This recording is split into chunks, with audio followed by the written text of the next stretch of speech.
Salut tout le monde, c'est Youssef, je vous souhaite la bienvenue sur ma chaîne YouTube. Alors pour tous ceux qui ne se sont pas encore abonnés à ma chaîne, abonnez-vous dès maintenant. Voilà.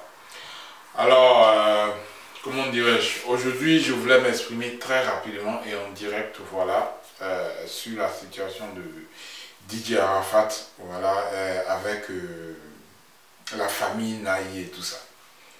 Alors, je constate sur les réseaux qu'il y a plusieurs vidéos qui sont diffusées et tout ça, qui sont en train de parler du fait que Arafat, de toutes les façons, il va partir en prison, il va pourrir en prison et tout ça. Et que, voilà, la famille Naï, pardon, exige que, voilà, que monsieur fasse la prison, patati patata.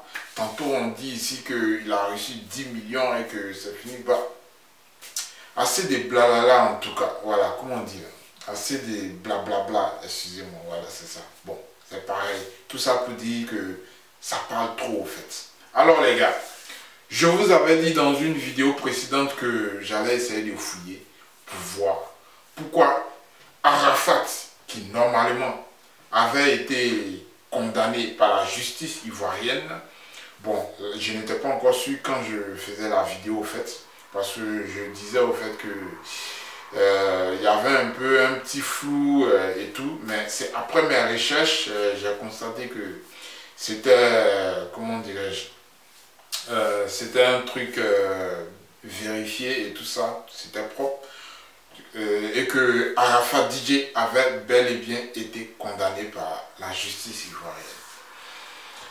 Alors les gars, la question que je me posais, c'était pourquoi Arafat DJ maintenant, qui est condamné par la justice ivoirienne, se fait escorter par la gendarmerie nationale à son arrivée à Abidjan. Pendant que il y avait des rumeurs comme quoi, ou bien il y avait des commentaires qui se faisaient du genre, dès qu'il arrive à l'aéroport, il sera arrêté et jeté directement en prison. Alors, c'est ce qui a fait l'objet de mes recherches, les gars. J'ai fouillé, cherché, et finalement, j'ai découvert, les gars. Ah oui. Qu'est-ce qui se passe?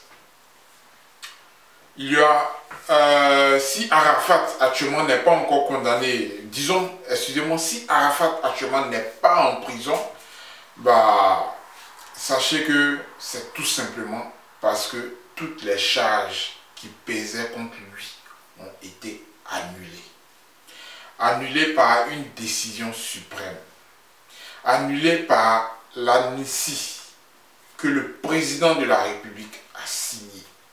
Ah ouais, pour ceux qui essaient d'envoyer ce truc-là vers un volet politique et tout ça, bah, sachez que Will Steph ne parle pas de politique.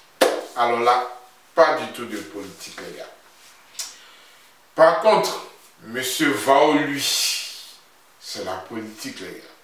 Donc, si je dois traiter, pardon, si vous voulez que ce sujet soit traité en long et en large, ça sera l'affaire de monsieur Vao. Pour le moment, les gars, nous sommes dans le showbiz. Et là, les gars, c'est Will Steph qui parle. Alors, les gars, Arafat a été amnistié par la présidence. Il y a les documents. Je vous montre un peu de loin pour, voilà, parce que j'ai peur de, voilà, c'est la liste des personnes qui ont été amnistiées. Ne pensez pas que ce sont les politiciens ou bien disons les comment je vais dire, les prisonniers politiques et tout ça qui ont eu droit à l'amnistie. Non. Quand on signe une amnistie, ce n'est pas, on ne pense pas uniquement aux prisonniers politiques ou bien, non, non, non. Toute couche sociale peut être concernée. Tu as ton frère qui est par exemple en prison, qui a duré en prison pour des petites, je ne sais pas, pour une petite bêtise, ce n'était pas une faute grave et tout. Mais on n'arrive pas au fait à prouver que c'est vraiment lui. Pourtant, monsieur est en prison et vous connaissez la justice ivoirienne ou bien africaine. Souvent, il y a des choses où le mec qui n'est même pas encore condamné, mais on le fait poireauter en prison pour rien du tout. Vous comprenez? Ces personnes-là peuvent aussi bénéficier de l'amnistie si les gars se comportent très bien, par exemple. Ok?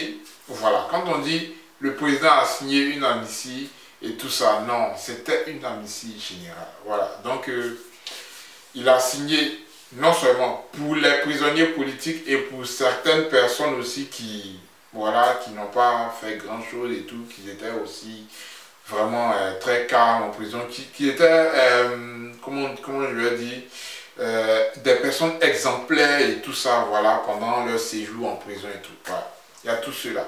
Et même aussi des personnes qui ont été condamnées par la justice ivoirienne, mais qui sont allées en exil à cause de cette condamnation. Il y a ces personnes-là aussi. Et le président l'a précisé. Donc, même si tu n'étais pas en prison et que tu étais en exil et tout, bah, sache que tu fais partie des personnes qui ont été amnistiées, voilà, et tout. Ça c'est concernant les prisonniers politiques là maintenant, voilà. Un truc comme ça. Donc, bref, je ne vais pas trop parler, hein, sinon je risque de rentrer dans un volet politique et tout ça. Voilà, je ne vais pas vous embrouiller avec et tout. Mais pour revenir sur le sujet, les gars, c'était juste pour vous dire que Arafat n'a plus à craindre la justice ivoirienne. Voilà. Le dossier, il est clos.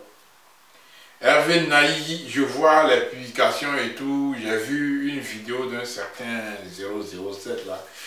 Et tout ça qui, lui, je ne sais pas si c'est de la moquerie ou bien si le mec, il veut forcément que Arafat soit en prison. Mais il a échoué, les gars. Laissez le diable remuer la queue.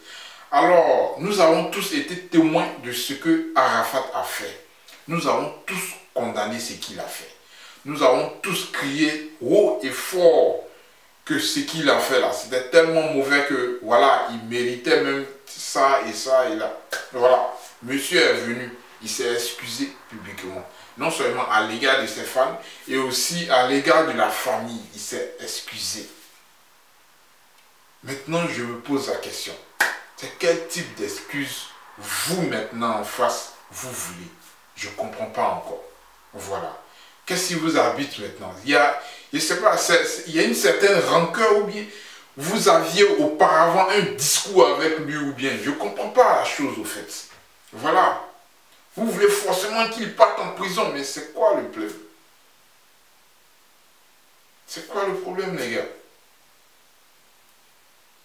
C'est quel pardon on doit vous demander maintenant? Voilà, donc je voulais vous dire, la famille Naïa, c'est fini, vous avez perdu. Ouais. Voilà. En Côte d'Ivoire ou bien en Afrique, on dit quoi? Voilà, quand c'est comme ça, on dit il a bras long. Vous voyez, donc, le fait qu'il ait réussi à insérer son nom parmi les personnes que le président doit amnistier. Voilà. Donc, vous savez, le président, il ne prend pas son temps pour pouvoir lire les 800 noms pour savoir qui est qui et tout. Non. Il essaie de voir d'abord ceux qu'il a en priorité. Ça dit qu'on dit priorité sur la liste là. Est-ce que ces personnes-là sont là? Comme par exemple l'ex-première dame Simone Elie Gbagbo. Est-ce qu'elle fait partie des 800 personnes? Comme par exemple Soul et tout, le mec de Soro qui va fouiller. Est-ce qu'il fait partie des 800 personnes? Si, voilà, un truc comme ça. C'est un exemple que j'ai donné. Donc, si c'est OK, bah, le reste, il s'en bat les couilles. Il signe, c'est fini. Voilà. Maintenant, si les ministres eux-mêmes font de ça, de leur business, ça c'est un truc maintenant politique que j'ai pas envie de gérer ici. Voilà. Donc, monsieur Won Ange Didier a réussi à insérer son nom sur la liste. Le président a signé. Ouais, c'est fini. Match est fini, les gars.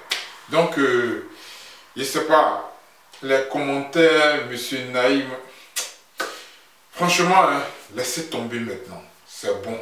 Vous avez perdu. Point barre. Et puis, je sais pas quoi, mais ce que vous voulez là. Genre, au début, on pensait que c'était pour l'enfant, mais maintenant, on voit que c'est une certaine haine que vous nourrissez à l'endroit de l'artiste. Arrêtez maintenant. C'est bon. Arrêtez. Ah. Cherchons à passer à autre chose maintenant. Voilà. Point final. Alors, portez-vous bien, quel que soit l'endroit du monde où vous vous trouvez. Et puis, à bientôt pour ma prochaine vidéo. On s'attrape.